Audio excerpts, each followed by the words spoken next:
সরাসরি সংসদ ছাড়াই একটি পূর্ণাঙ্গ বাজেট। এই অভিজ্ঞতা বাংলাদেশের অর্থনৈতিক ইতিহাসে একেবারে নতুন না হলেও টাকার অঙ্কে আর প্রক্রিয়াতে এবারের বাজেট ছুঁয়ে গেল অনন্য এক মাইলফলক। 2025-26 অর্থ বছরের বাজেট, যার আকার নির্ধারণ করা হয়েছে 7,90,000 কোটি টাকা। বাজেট উপস্থাপন করতে যাচ্ছেন অন্তর্বর্তী সরকারের অর্থ উপদেষ্টা ডক্টর সালেহ উদ্দিন আহমেদ। রেকর্ডকৃত বাজেট ভাষণ প্রচার করা হবে রাষ্ট্রীয় টেলিভিশন এবং বেতারে।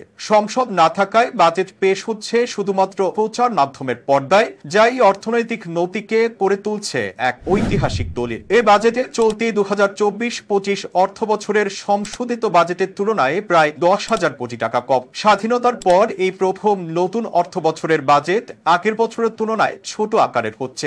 অর্থ মন্ত্রণালয় জানাচ্ছে, এবারের বাজেটে সবচেয়ে বেশি গুরুত্ব পাচ্ছে মূল্যস্ফীতি নিয়ন্ত্রণ, রাজস্ব আদায় বৃদ্ধি এবং সামষ্টিক অর্থনীতিতে স্থিতিশীলতা ফিরিয়ে আনা। এছাড়া সামাজিক নিরাপত্তা কর্মসূচিতে বরাদ্দ বাড়ানো হচ্ছে, যার মাধ্যমে আরও বেশি মানুষ সরকারি সহায়তার আওতায় আসবে। গ্রামীণ এলাকায় রাস্তাঘাট নির্মাণ এবং সংস্কারের মাধ্যমে কর্মসংস্থান সৃষ্টির উপর বিশেষ গুরুত্ব দেওয়া হয়েছে।